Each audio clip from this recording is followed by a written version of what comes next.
and then continue to be in touch professionally and personally. Well, Pat is an internationally renowned corporate trainer and a consultant who has plenty of experience at senior management level locally, working for blue chip companies like Castles, and also worked in this part of the world extensively, particularly in Indonesia, Malaysia, and Singapore. Professionally, Pat holds double MBAs or two MBAs from very respected and renowned universities, Columbia Business School in New York and the Edith Cowan University in Australia. He has also had executive development training in prestigious Kellogg Business School. So Pat is a veteran in corporate consulting, particularly in HR and in corporate training. He's also one of our senior faculty members at the Central Campus, a campus belonging to the University of Northampton HRMI partnership. Where, did I say my name? I am Gihan Thalguripitya. I don't think I introduced myself. Sorry about it. I'm Gihan, and I also happen to be the director at HRMI campuses. HRMI and University of Northampton are in collaborative academic partnership, and we manage 3 campuses in Colombo: the Central Campus in Colombo 10, City Campus in Colombo 5, and our vocational campus in Navala. Those who are new to our campuses, Northampton HRMI partnership brings to you many bachelor's degrees related to business management, which includes business and management, HR, travel and tourism, hospitality, banking, international accounting, project management, logistics and supply chain management. I wonder whether I missed anything in between. Vatsala, my colleague who is there, did I miss anything? We have business management, HR, travel and tourism, hospitality, project management, accounting and finance, sir. Accounting and finance, then banking. Yeah. Plus, we have several very good masters, MBA, a Master's of Business Administration, a Master's in HR, and Master's in Finance, MS in Finance, all from University of Northampton in UK, which is a public university, a government university in UK, and a gold-ranked university, gold-ranked by the UK government in the Teaching Excellence Framework. So without taking much of your time, it's 4 minutes past 6 o'clock. Pat, it's all yours. Thank you. Thanks. I had great pleasure in welcoming Mr. Bennett Patternott. Thank you very much for such a wonderful introduction. Hello, everyone. So let me start the session with a story. I'm a good storyteller. This is a very fine story, very much connect to the topic that we are discussing today. Long time ago, when I was looking for a job to come back to Colombo, a headhunter directed me to a Singaporean firm to go and have a chat. So I spent quite a constructive interview with them, about 2.5 hours, a long session. And then they said, we will let you know. So I came back to Colombo and raised my mum. And then suddenly there was a call after a couple of weeks from Hilton. Reception said that there is a visitor who wished to connect you. If you are free, we can connect him to you right now. So I said, go ahead. Then he introduced himself. He's one of the senior director of American President Lines. He said, I'm here in Colombo to finalize some matters. Since I'm here, I would like to continue our interview with you in Singapore. Whether I could come over there. So I went to Hilton. And then he greeted me in this room, and we had lunch together. We had a couple of, kind of something which is unusual discussion. Then towards evening, my wife, then she was working for British Airways, and she used to come home a little late. He said, but I'd like to visit your home. So I said, fine. Then I told him that usually my wife comes very late. This about in the afternoon, say late afternoon, around 4. So at that time, this the new parliamentary building was new. So it was a nice kind of a surrounding, etc. My house was a little behind that. So I thought I will just take him around. So when we came home, my mother was on a wheelchair. And this guy immediately got friendly with my, he was kind of sort of wheeling her chair and then going to the papaya tree, and she was explaining, my mother was explaining that. Then kind of a dog candle. And it was late in the evening, around 6, my wife, the staff vehicle parked in front of the gate, she got off the vehicle and opened the gate tired. Then she saw this stranger in the veranda, and she was kind of showing a little bit of trouble. So I ran right up to her, and then I explained to her, this is gentleman is so and so, and we had a chat. Hilton, now he's coming to see my place. Then she, flashed airline smile on him. Then, had a little chat, and he said, I'd like to come into your sitting room. So he went in there. Then he wanted to see the bedroom, my children's bed, children's pen, and my mom's room. All that, very kind of damaging to the privacy that we try to hold on. So after a while, my wife asked me, "Would you care to stay with us for a little dinner?" He said, "No, I have a late meeting with another." So he asked me, could you call me a taxi that I can just go to the hotel?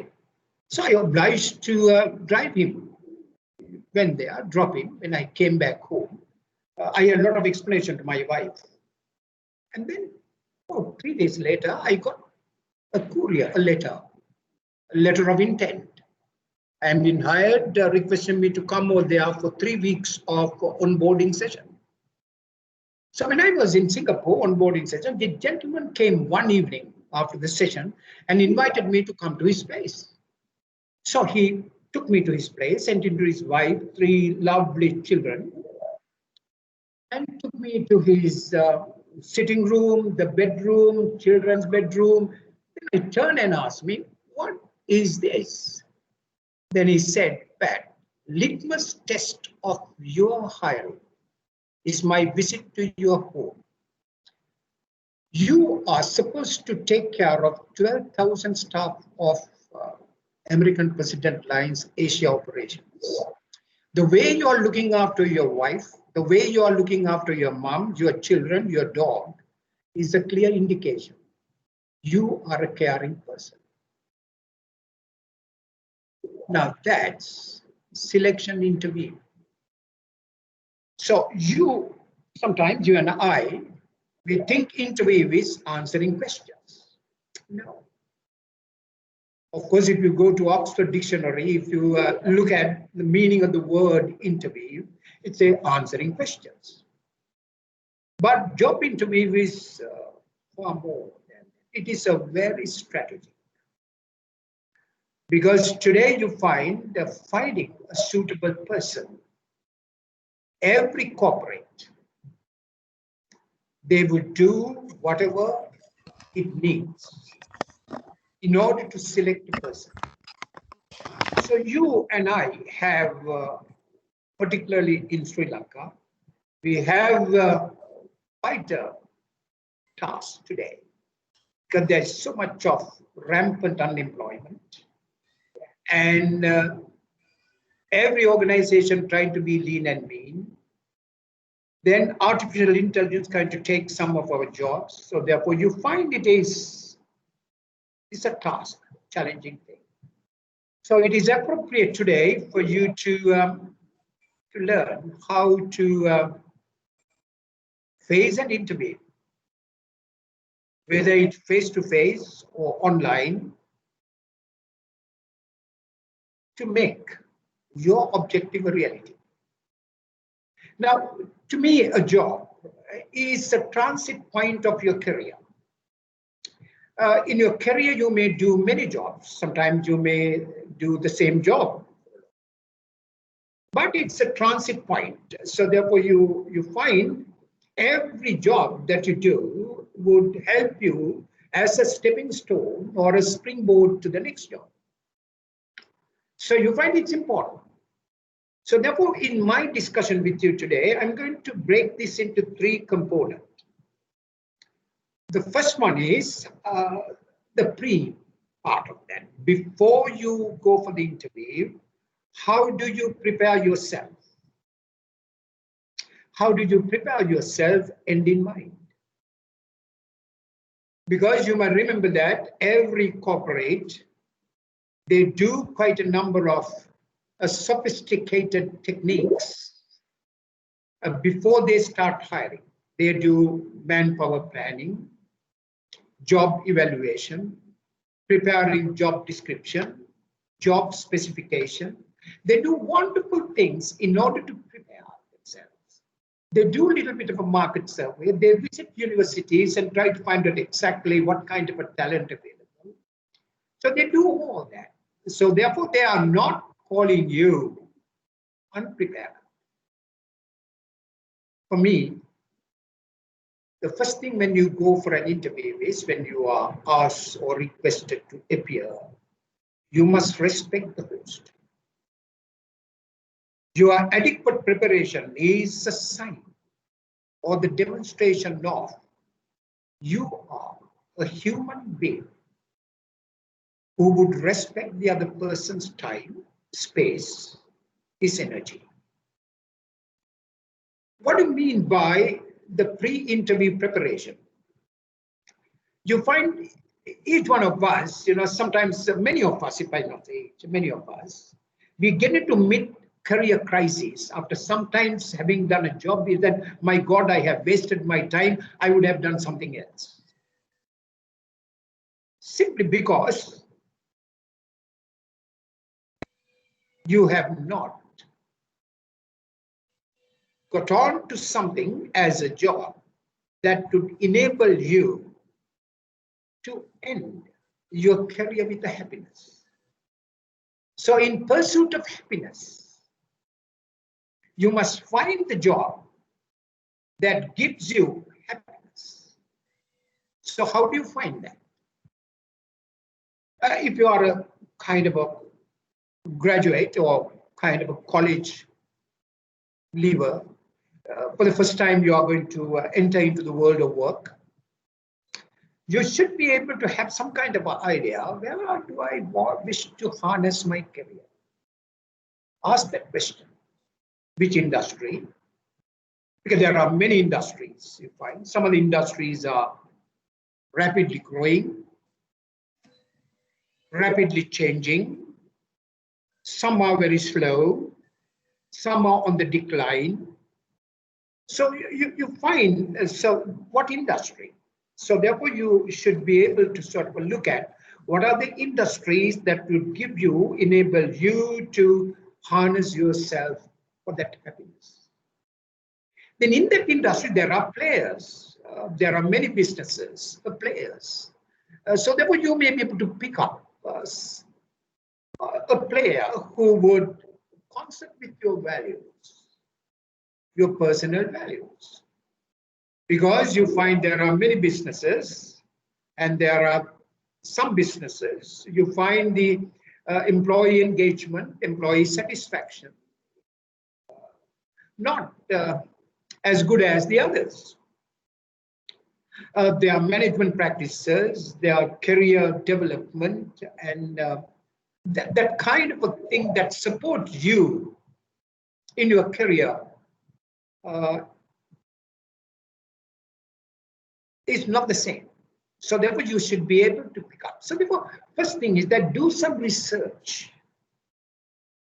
That is what the education will provide you, how to do research. And then you analyze them. And then you could be able to find, there is I was following very kind of recent times, very fine exponent of slow thinking and deep thinking. Daniel Kahneman case. He said that most of the time we take decision on the basis of kind of a snapshot decisions. But deep thinking is you are very consciously making decisions. So therefore it is slow, but yet if you have adequately prepared, it would not be slow because you have prepared. So therefore what you need to do is not that applying for every other job that have been in the newspapers or on websites or social media. You should be able to sort of pick up things that you have already done sufficient or adequate work. Is this one that provides me a career? So therefore, I advise you, if you want to be that successful, break the barriers, is begin to work on it. Finding a job itself is a job. You need to make best effort to do that. You need to do research, you need to speak to people. And you find there's a lot of literature available about many companies today. There are industry analysts write about companies, their annual reports. And also you find if you read the industry analysis, you may be able to find some of the things in terms of future. Because there are two things that matters to you when you are preparing yourself. There are certain jobs give you vertical growth, like finance, for an example. If you are doing, we say, chartered accountants, something like that, you serve articles, you do your exams, then that's career. So you start with maybe assistant accountant, then the financial controller, then you climb on that. It's a vertical growth. There are many other jobs. You may be able to kind of sort of move horizontally. Sometimes diagonally. So you need to. So you must be able to do that kind of a thinking first. Because the fortune always flavors the prepared mind. So you should prepare yourself. If you are not, it is about time you do that. You know what happened here is at the end of the day, after spending about your good life, 10 to 15 years of your exuberant youth, in a job that has not provided you the career happiness. So that's kind of a very macro level preparation. Because there are certain industries when you do that, you can see that how the technology change. How the dynamics begin to change. You may see some of the industries are vastly changing. They are not the same in good olden days. So if you ask me what was the 2.5 hours discussion in Singapore when I went for that, I had never worked for a shipping liner. But when they informed me 2 weeks prior for me to come over there, I began to read about the industry. I knew all the catchy words like feeder vessels, and I knew about some of the small harbors who are doing consolidation of containers. I need what is a freezer container. I had kind of idea to be a conversationist. You interview, it's about a conversation. If you don't have the material to converse, if you don't have any material to say that you are not merely looking for a job to earn a living, but you are looking for something that will give you a career. So your interest, your intent need to be demonstrated by the adequate preparation that you have made. So then again, you find once you do that, say you are ready, that you have picked up your preferred employer, you have identified your preferred industry, then you are waiting. So you find sometime you can make a cold call. They have not advertised any jobs, but you are very interested, so you can send in your resume.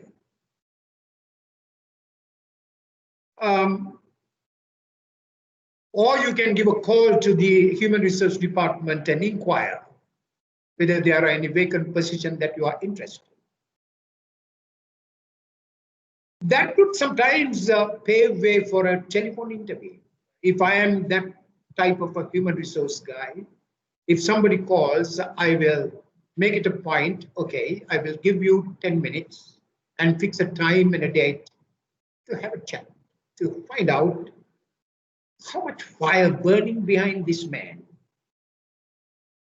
Because all the time you find in human interaction, what I need to talk to you is knowing your curiosity in me or in my business, in my industry. If you are not demonstrating that curiosity, your interest, I mean, you are a deadlock. You are coming to me just to earn a living. That would not help my organization, nor the industry, nor yourself. So that's very important today, because that is why when you are doing that, you will get into the type of technology that particular industry is using. So that's to make it shorter, because I have about an hour to do. So therefore, I will try to be very specific in what I'm discussing with you, but you can ask me questions anytime. So once you see paper advertisement, now that paper ad is nothing but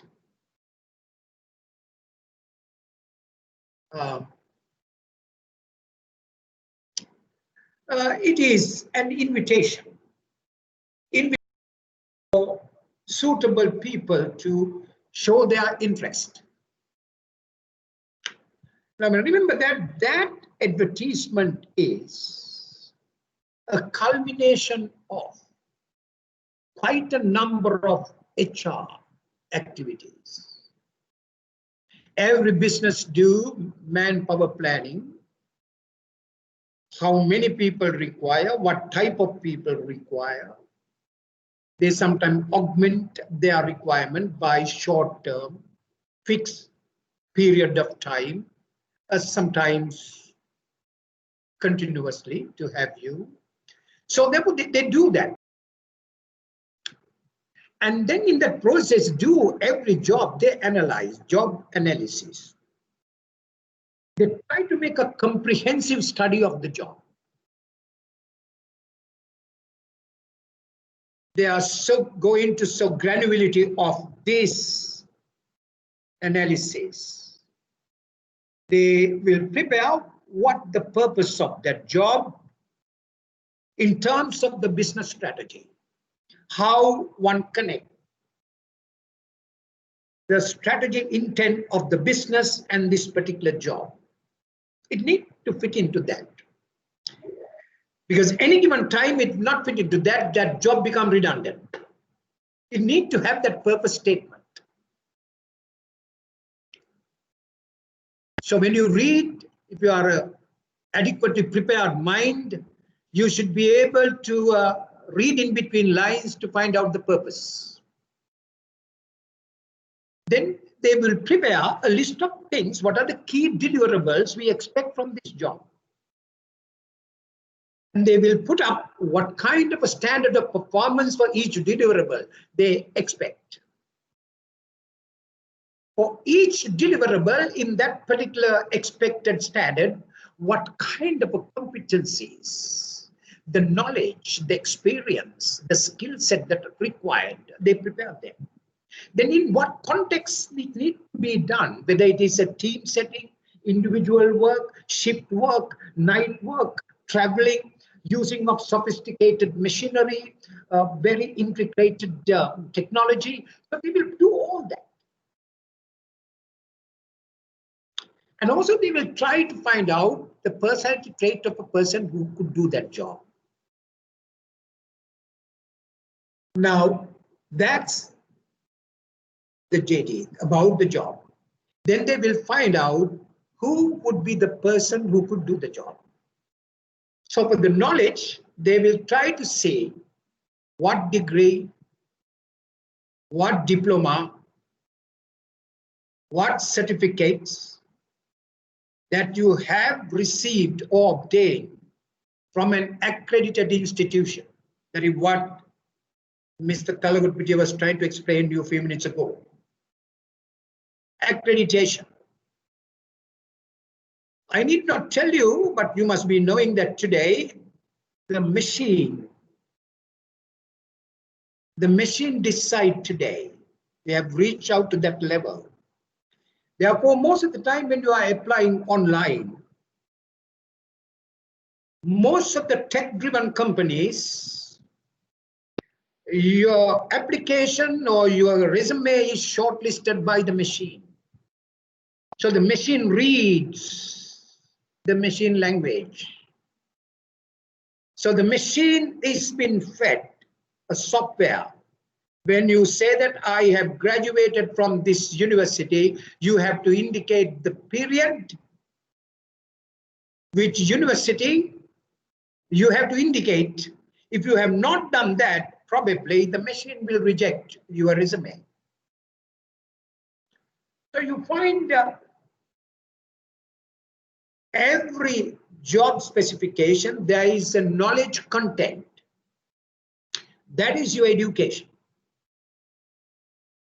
Then they would ask your experience, having used that knowledge. So when you are applying for a job, you've got to be mindful of the fact that you are not sending a resume that you have done, and then no matter what job that you apply, you send that. No, it is, you have to tailor-make it. Read the advertisement. Read in between lines. If you are not sure, give a call to the human resource department of the particular corporate. They would welcome. They would like people with interest to join. Because one of my finest questions when I'm hiring people, I ask them, are you joining us or are you leaving your current employer? This question has very in-depth meaning. If you are leaving a job, your intent is no matter what, I'm looking for a job. If you are joining this company, you have some reason to join. So when you say that I'm joining my company, I ask you reason, then of course you give your research you have done. I'm looking this because I'm seeking a career. I'm not looking this as a job, I'm looking this as a stepping stone for something.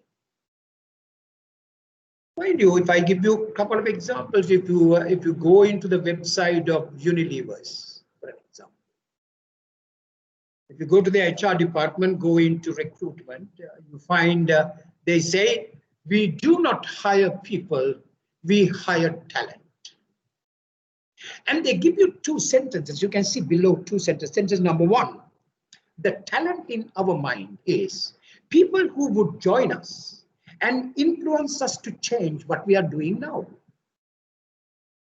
Number two, who could grow with us. That's what they're looking for. Now, how can you go for an interview to Unilever if you do not know what they're doing? If you have not done sufficient research, you don't know what's the next for Unilever. What is in that particular industry? What's the next stage? So you find most of the time, I think probably, I may be hurting your mind right now. This is serious. When Gihan asked me to do that, I was wonderfully surprised. Why? I have seen this is been done many, but this is serious. In my book, if you don't know where you're going, you can take any road. But if you wish to take a particular road, you should know the destination. So therefore, when you get if you want to apply for a responding to an ad, do some research. Go to the website that particular what kind of a job, what's the new product line they have, what kind of a collaboration they work with, who are their bankers. You try to find out exactly what kind of management style. All that's important. Because how can you get into conversation without knowing? Now, so therefore you find that's your preparation. If you are reading in university, that you may be able to see in your alumni, some of the people are already working in that particular organization. Try to have a chat with them. Not to influence, but prepare yourself. That's the pre-interview. Now, so therefore, if you do that, half your journey, you can see the destination now because you are adequately prepared. And also in preparations, you find now I will go into very conservative way of doing that, not the online. We say my hope is we be back by March. We be facing one-to-one without a mask. We be back as human beings again. That's a lovely expectation. When that happen, you find you be facing interview one-to-one, or group interviews, or assessment center techniques. If not, we will have online. So I will come to that later. So supposing if you are doing that, you should be able to understand that it is important for you to know, having prepared, when you send in your resume, you should know what's a resume. If they ask you to send you curriculum vitae, if they ask you to send you bio data, if they ask you to send you your, what shall I say, a portfolio, these are all different things, not one and the same. Resume is a brief document. It needs to be about 1 page to 1.5 pages. So now, if it is a curriculum vitae, you have the luxury of elaborating a little bit more. You can run to about 2 to 3 pages. If somebody has asked you to send a curriculum vitae, don't send a resume. If somebody has asked you to send a resume, don't try to send a curriculum vitae. If they ask you to send your biodata, they're asking your biological data.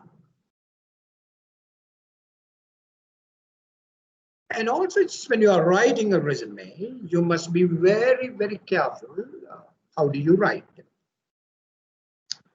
Because if you ask me a question, how many hours, how many days human resource practitioner will read your resume? 2 seconds, average.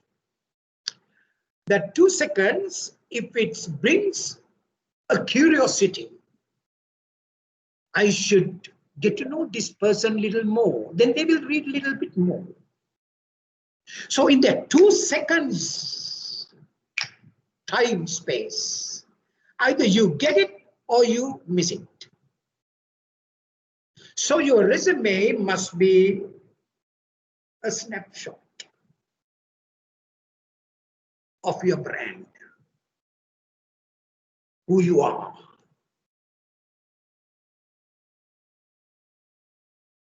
Now, you could be a little smarter, can have a one-page resume, but a nice covering letter. Covering letter is like icing on the cake. Very specific to the point. You write, how did you come to know about this position? Maybe website, maybe a friend, maybe advertisement in the newspapers, whatever.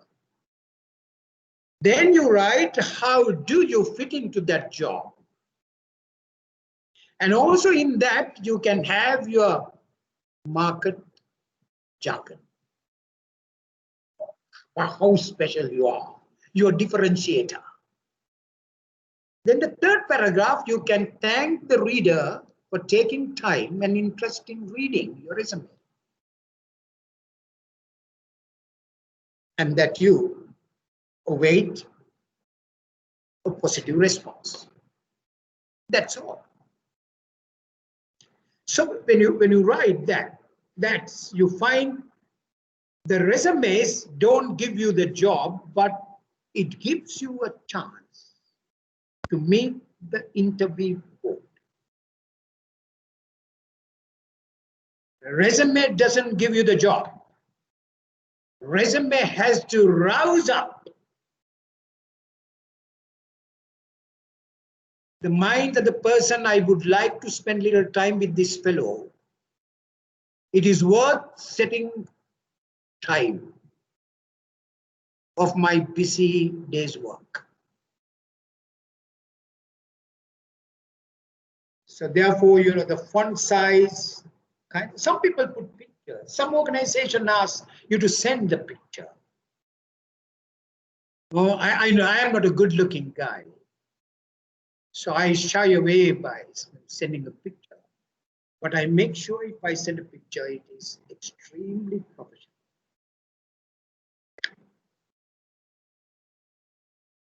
I would wear professional jacket, a shirt, a tie. I will groom myself well. And not a smile of a donkey or something like that. Try to sort of keep yourself. So there was some organization asks you to send you a photograph. Some don't. In the slide somewhere, I took a little research and found some of the countries they don't like photograph. Some countries they have culturally kind of. So that's about resume writing. Gihan, if you are there, now I have got to 6:40 mark. You were to come in between. Hello. Carry on for the time being. We'll catch up a little later on the process. Right. Okay. So now, so therefore, if it is an entry-level attempt, your pre-interview preparation must be on that basis. You are looking for a good employer who could provide you first experience, a pleasant one. But if you are looking for career move, you got to understand as to why you are, because most organizations, as I told you, that would ask you, why are you interested in us? Why are you interested in us? Now, sometimes you can say, I'm not happy in my current workplace. So they are not asylum or something like that to take you and make you feel happy now. Because every organization, they hire for a purpose. Your misery is not selection criteria. So you must have a good idea of what is my interest in you. Maybe the interest in the industry, or maybe interest in the technology, or maybe interest of career, maybe the interest of work-life balance. You have to have something. So you should. So therefore, that's, as you said, that your objective need to be very clear. You can say it's my preferred career. I'm sorry, my spelling have gone a little bit of a cockeyed. Maybe the preferred employer for whatever the reason. And also that I have gone through labor market information. I find something that attracts me to this organization. I give you an example to you. Quite a number of companies had serious problems due to COVID-19. So as a result of that, their approach to human resources had been no second to the disaster. It is more disastrous than the COVID. So therefore, you would be able to find out what's the labor market information. You should be able to find out. So therefore, that will help you to make it good choice. So I explained to you covering letter, resume, curriculum vitae, biodata. Remember this. These are not jargon.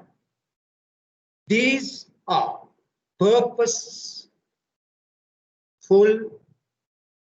request by the employer. Resume is resume.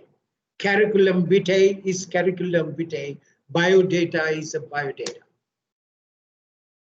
And also you must remember, you can't have, kind of a coconut tile, one size fit all, kind of a resume that you send to everyone. That's not going to help you. You got to be tailor-made.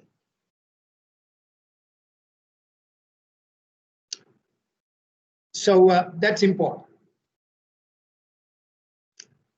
So what you think to do, you read the advertisement. In order to identify the company values, company culture, was the position, was it a replacement position or newly created position? So you have to really find out. Read about the employer information, try to drag them, it's important for you. Because you find these things are very important when you go for the kind of a one-to-one discussion table. They begin to respect you because you are well informed. Read the industry and also read the job description and find out exactly what's this job.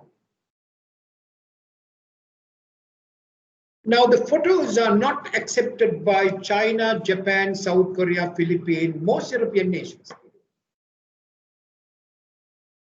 They accept, I'm sorry.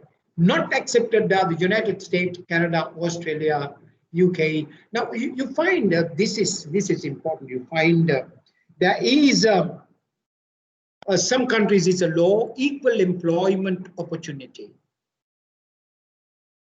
Some countries they don't have. The relationships are much more valuable than the person. So therefore, if there's any country where there's a meritocracy that they don't dig up you who you are, etc., your looks, etc. So then of course they don't have the photograph. In Sri Lanka, I have seen some people ask photograph. Some people have this pseudoscience. They can read from your eyes and kind of a thing. I don't know. But anyway, if they ask you, remember this. What is on top that don't do that? But on the right corner, that is very presentable, very professional, very present. You can see that it is done with a purpose. So it is not your beach photograph or something that is not, but ensure that if they say always a recently taken photograph, ensure you have it. And no colored shirt, maybe a very professionally dressed with a nice jacket. So you can see that here. It's a professional. If you do that, that's very important. So I have given you kind of a small resume, which I have downloaded from somewhere, just to give you sort of 8 points in that. Now that to give you, I'm trying to sort of support Mr. Gyan Talagutapitias. It's about this education. You can see in this resume also, you find the years. Where had you education 2012 to 2016? The degree and what university and your GPA score. You put it there. That's important. That itself is an accreditation.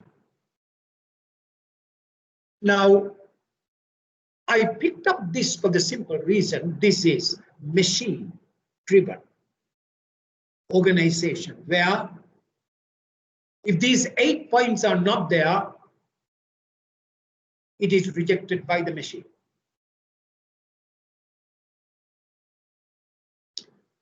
So your name, your contact detail, your key skills, soft and hard skills. Hard skills must be tailor-made to that particular industry. What is required for that particular job. Soft skills are transferable skills where you can take from one job to another. And also you got to be very careful when you are putting your soft skills. Say, supposing if I put communication, when I go for the interview, if I am not communicating, good Lord. So you got to be a good communicator. Communication has 2 aspects to me. I'm not expert on that, but 2 things I do. Number 1, I know there are 2 aspects for that. One is expressive accept. I express myself, take the responsibility for what I'm saying. Even now, I take the responsibility for what I'm saying, expressing. So therefore, the language I choose, the way I module my voice, the examples I bring in, and also if I am an inclusive person, I will try to use that way rather than I try to use we, them, us, la la la. So therefore, you got to be very careful when you're putting your soft skills, because at the interview, a smart panelist would be seeing whether are you in fact demonstrating during that interaction so-called soft skills that you have said your key skills.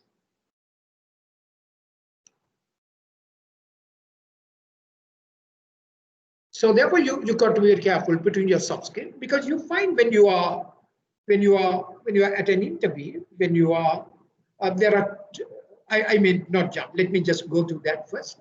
So number 3, number 4 is the prior work experience. So there is no point you are talking about good 20, 30 years ago what you have done. Try to be recent. But you can put about a couple of things to demonstrate your career progression. You have been 2 years ago there or 5 years ago there. Now today you are here. And then when you are applying for that, they know by itself you are looking for career progression. That's a reason for you apply. So you need to. And also you could be smart enough to say, for an example, suppose you put your work experience when you go to your education. Supposing we say your education while you are working, probably that gives the idea of why are you looking up? Okay.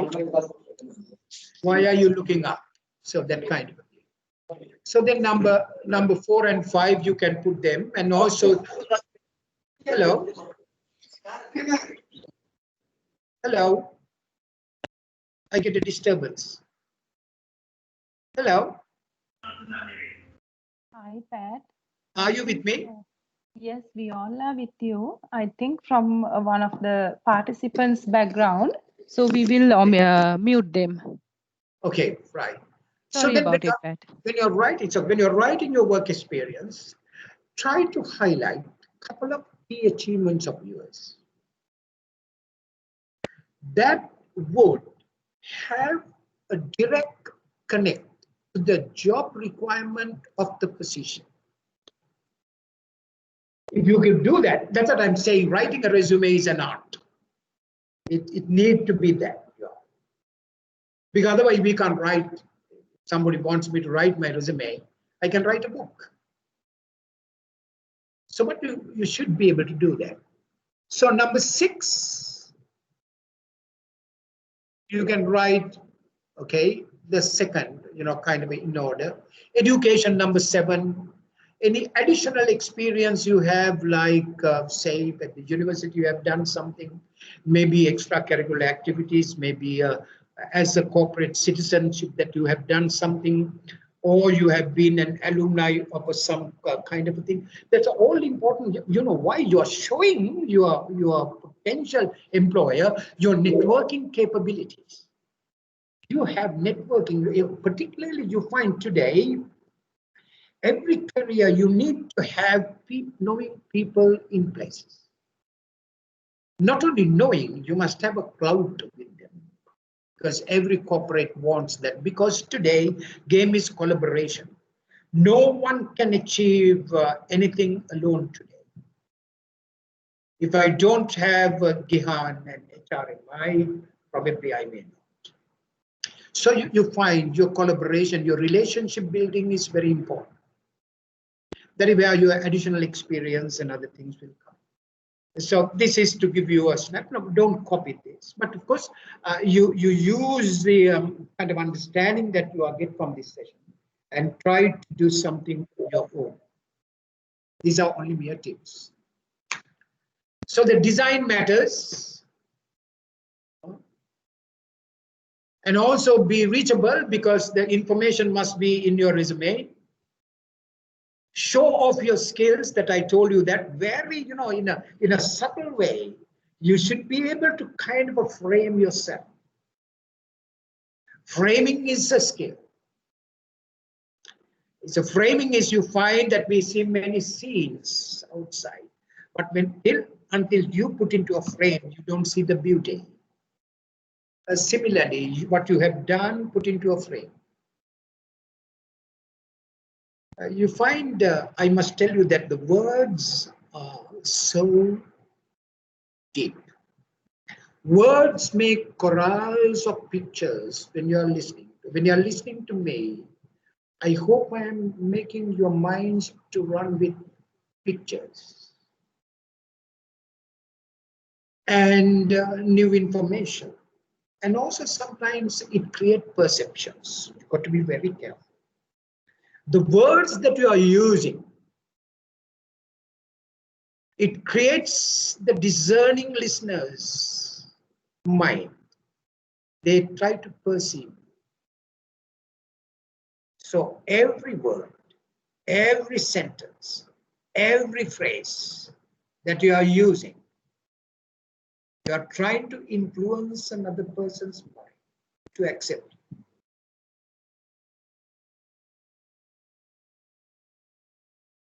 So list your experience, but you put only the ones which matters to that organization. Quantify them.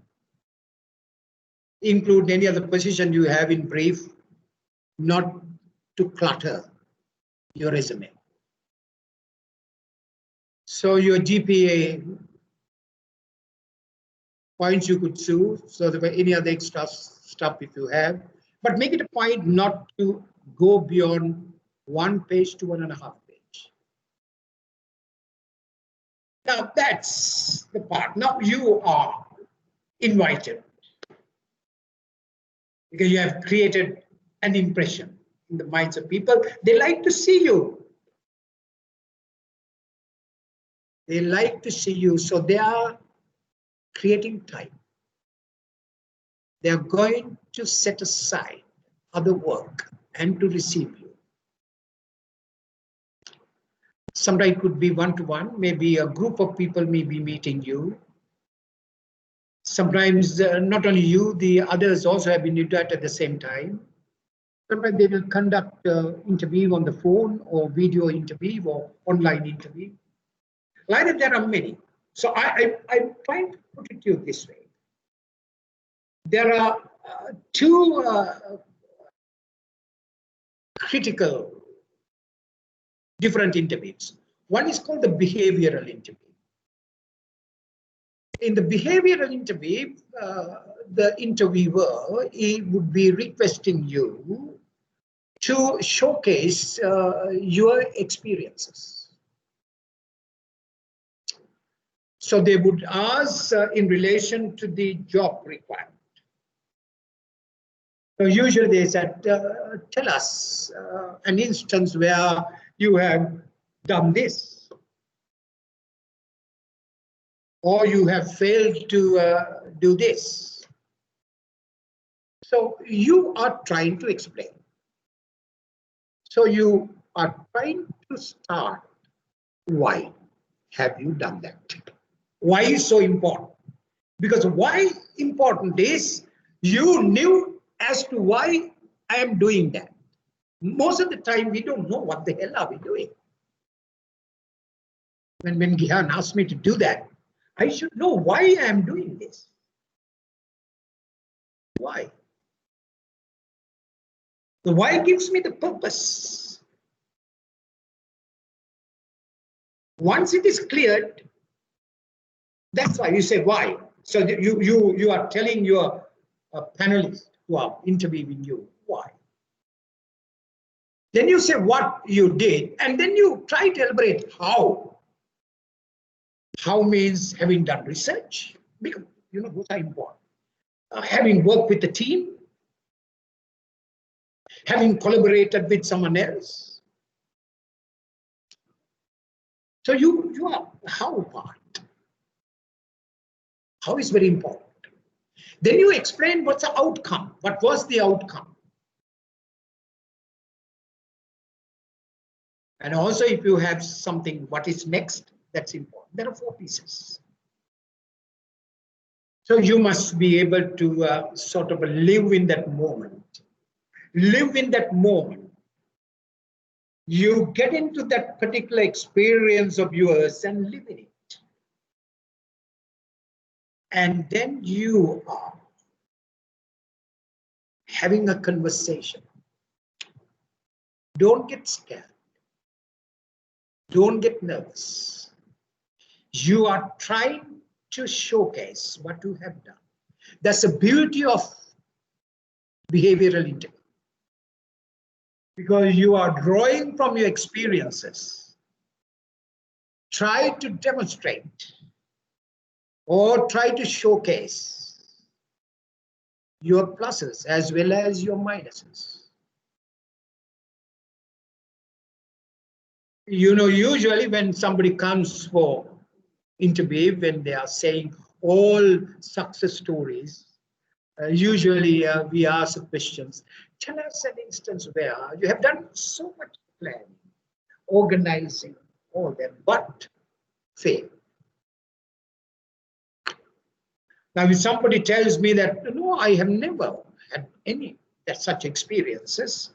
So my assessment of you is one of the following. One is you are not candid, or you have never tried anything new in your life. So if I'm looking for people who would innovative, creative, they must have a lot of mistakes, a lot of errors. So I want them to give me the verse, and also what have they done to correct it. So therefore, if you could get into that, I think you have influenced that person, because candid means you have made mistake, but you don't want to share it. On the other side, if you have not done anything new, well, of course, you know, you have never. In my life, of course, I am tremendously error. Even kind of when I try to do something new, because I want to do something outrageously, which I have never done before, therefore I make mistakes. No problem with that. I can live with it. And the second interview type is called the situational interview. Supposing we say your experience is minimal in your resume, but your qualifications, you have been graduated from an elite university, your subjects are very much at the direct link to the job requirement, so they have called you, but you have no experience. They are not idiots to ask you behavioral questions. They would give you scenarios. They will give you a situation and request you. How do you respond to that? Now that most obviously your education come into play. So in your classrooms, if you have done nothing, no research, no teamwork, no adequate reading, probably you could be blunt. So therefore, if you select a kind of a degree program, if there is sufficient of that kind of a work, that helps you here. All right, supposing if you are going for a, we say, online interview, somebody calls you, I have given you a checklist, I will go through that a little later, but of course I have jumped the line, the time. Hello? Can I have 10 more minutes? Can do, Yeah. Pat, can do. So let me sort of jump, okay? Now, competency-based interview, these are some of the, you know, kind of thing that are happening in the world today. Competency is being, you know, kind of defined by many people in many different ways. From a HR standpoint, I will give you this. When I try to describe, we say two teachers, one is better than the other. I'm trying to use some adjectives. Why I am saying this person is better than the other. Even a telephone operator. So therefore, the competency is, how do I describe a superior work? What superior knowledge, what superior skill demonstration, what behavioral content that has influenced better work? So when competency-based interview is more of a behavioral type, they're asking you how part. How have you handled the task? The challenges. So like that it is, the competency means how competent you are. When you say competent person, you are describing that person's better work, superior work, not average work. So you got to be very careful when somebody has a competency-based skill organization. You need to have a right blend of knowledge, skills, and the behavior. Let me tell you a story. I hope I have time to tell a story. You know, when my wife was expecting our first daughter, my first baby, I told you that she was flying for British Airways. And she's a good-looking thing. And one day she came and asked me, can you channel this doctor? So she gave me the name. So I channeled the doctor. After 3 weeks, she gave me, can you channel him again? So I channeled him again. Third, again, after 3 weeks, she asked me to channel. So I asked, what the hell are you doing? So she asked me, are you feeling jealous? I said, yes, you can repeat it if you wish to. Then she told me, no, listen to me. There are many gynecologists. You can find them even every palm tree these days. But I like this person simply because his bedside manners are so comforting. I can discuss my complications without any embarrassment. That's the difference. That's a competency. Competency of a doctor. When you reach the patient, how you make the patient comfortable. to reach out to you. Now so every job you have that. Every damn job you have that. That's the difference between superior performer to average performer. So you've got to be very careful. So this is a strategic conversation. It is important to both parties. Don't waste their time. They would not waste yours. Even if you don't get the job, leave a memorable experience in their minds. They would request your permission to retain your resume for a future position. Now, that's the end of a conversation. You leave a lasting impression. All that coming from that. Now, online interview is you got to be very careful. You can't see me. You know, I am with my wife in a kind of a, she's sick, kind of, I'm comforting her down Hikaru in a beachside. So I did not bring any shirt. So I went to city today. I bought a shirt and a tie to wear because I want to be dressed up for me to feel the occasion. So my mind is tuned up. So similarly, even though you are online, the standard rules still apply. Wear your shoes, wear your tie, wear your cufflinks, comb your hair, trim your beard. That is all important. And then you eliminate all distraction. Maybe a loud fan, maybe your pet dog, maybe a neighbor. So try to get into a place.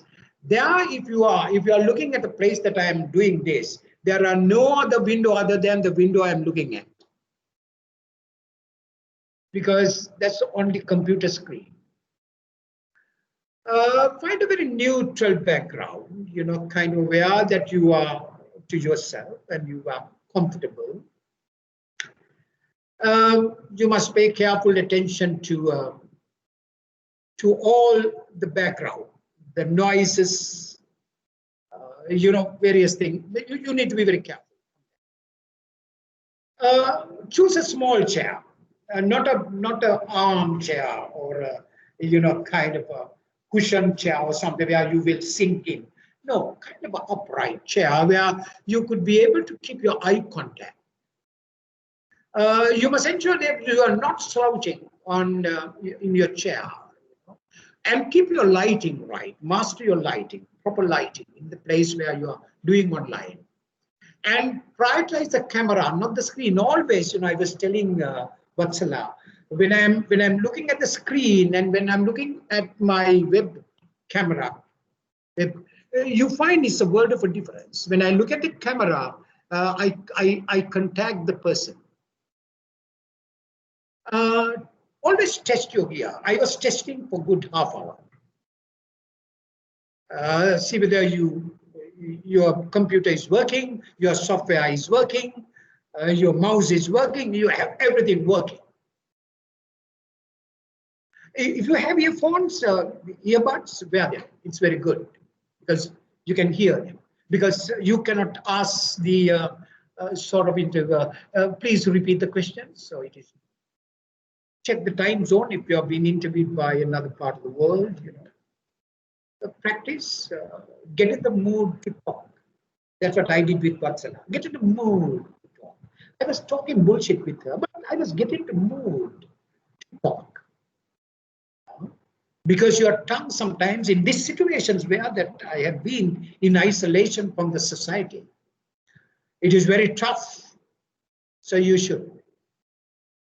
And you can make a cheat sheet mean because nobody knows whether I'm looking at something and reading. So you can keep something prepared that helps you to be manage your time and to be precise with the interview. So that's a lot I have because I should not take much time. But post-interview, this part of the world, we don't do that. After the interview, you can send an email thanking the person. Or you can ask the person, I would like to have a little more information about the organization. Could you sort of give me a name or two that I can have a casual discussion with? If supposing if there was no response coming to you, even though at the interview they say it was a very interesting having a chat with you, then you can follow up, not to be a kind of persuasive, but kind of demonstrate your interest. Your interest is more important to them than anything else. So here I have taken almost 1 hour 15 minutes, so it is too long. So I would like, if you have any questions for me. Hello.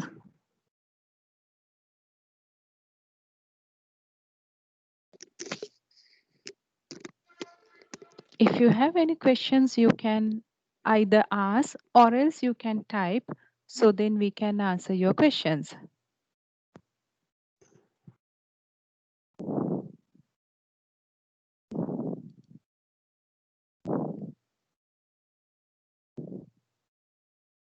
We don't get any questions. Gihan, over to you.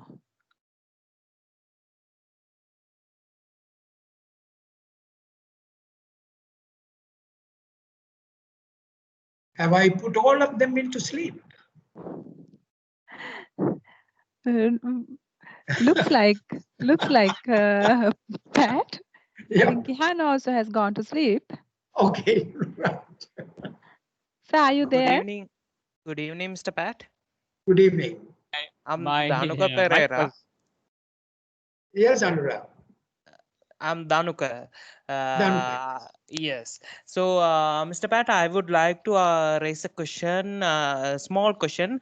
When it comes to the salary negotiations, how do Right. we proceed further? Yeah, you see, it would help you sometimes if you're, prior preparation, you may be able to get some kind of information whether what kind of a paymaster is your organization. And second one is, as I told you, that if you have alumni, you should be able to get that information.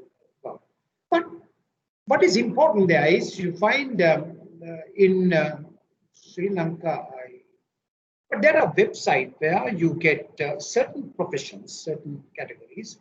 The salary ranges are known because they do a lot of research and they do surveys and they put that you have access.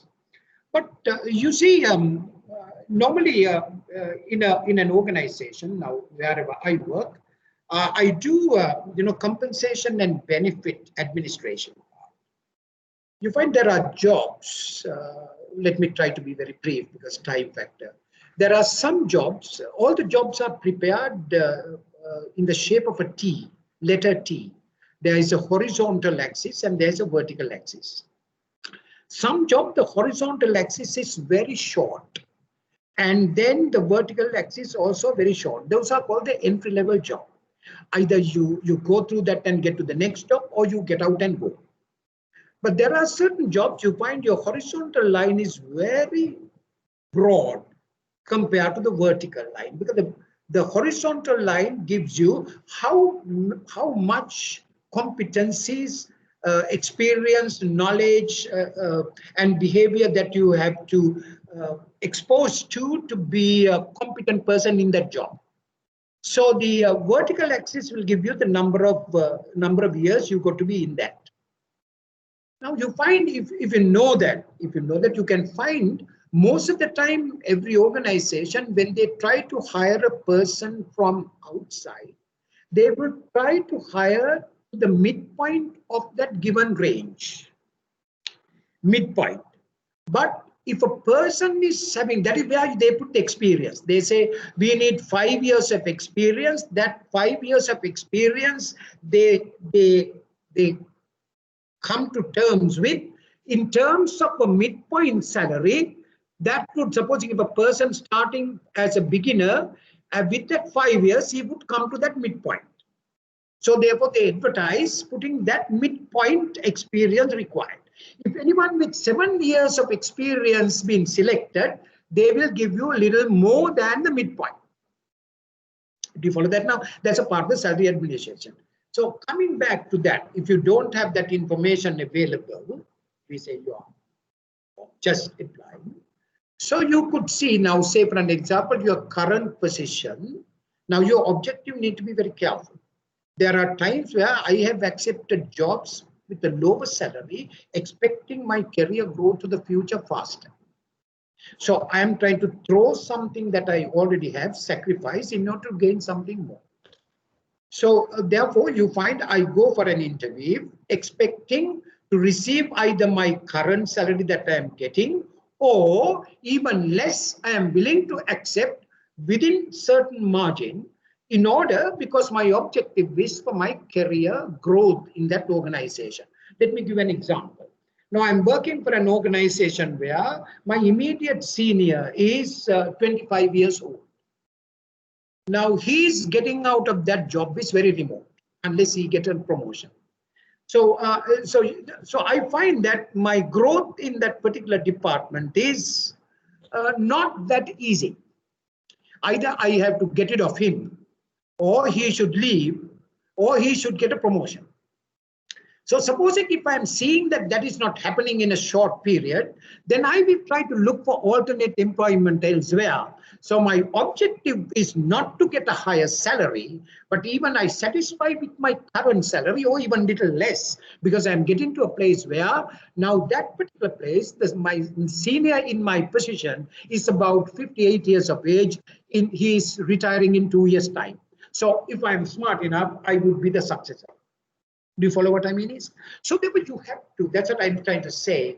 When you are looking for a job, it is if you are smart, if you are breaking barriers as it says, you should be mindful of that. Are you with me? Yes, Mr. Pat. Thank you so much. It was very valuable. Thank you. And I have been a student of you at HRMI. So thank you so much. Pleasure having you. Any other questions? Well, I'm here, Pat. Sorry, earlier my mic was off. So thanks a lot, Pat, for a very insightful presentation. I'm sure all of us, including myself, we would have been benefited. I just want to add one little point to the listeners, is that from my own perspective, and having been a corporate consultant for a very long time, as probably as long as yours, since we knew each other for a hell of a long time. Yes. When I look at a CV, when I sit on an interview panel, I always look at, probably with my educational interest and background, from what kind of institutions have they acquired their qualifications, which I consider is very important. When I introduced you, I said your MBA is from Columbia Business School and from Elite School, two very respected institutions. Now, whenever, especially for the young ones who are in the audience, when you follow a course, don't ever look for its convenience or the price. You must always look at the reputation, the recognition. Always remember, whenever you do a qualification, it is an investment for life. It is an investment for life. 25 years ago, I paid a hell of a lot of money and did an MBA at National University of Singapore. At that time, I was the only guy who had done the MBA from NUS because it was so expensive. But that investment paid so much of dividends because I managed to work in Singapore for another 10 years, particularly because of that qualification. So whenever you go for a course, look at its reputation, look at its global acceptance. And there are a hell of a lot of fake qualifications. There are a lot of unaccredited universities. There are so-called degree mills. And there are so much in Sri Lanka. Not only in Sri Lanka, globally they are there. So my advice for the young people is always make it a point to invest in the right qualifications. Sometimes when I look at CVs, if I say that, there's done some, useless qualification, we simply reject it. Because I feel who acquires the wrong qualification is a kind of a shameless act. You got to have your self-esteem. There do is it a at the right saying, moment. you need not be penny wise and pound foolish. When you are Exactly. investing on something, make sure that pays you dividend at the end. Right. Good. So Good input. yeah, Right. yeah. Thank you very much, Pat, and thanks a lot for all Pleasure. the participants who have been here. You have taken a little extra time as well. And on Yes. behalf of University of Northampton and HRMI partnership, the Central Campus Colombo and City Campus Colombo, thank you very much for coming on board on this program. And we look forward to seeing you in further programs in the future. Thanks a lot. It's pleasure. It's my pleasure. Thank you. Thank you, Dihan. Thank you, Vatsala. Thanks. Thanks, everybody. Thank and you, good night. everyone. Good night. I wish you a pleasant evening. Thanks a lot. Thank you very much. Bye. Thank you. Thanks, dear. Thank you. Bye-bye. Thank you very much, too. Good night. Thank you.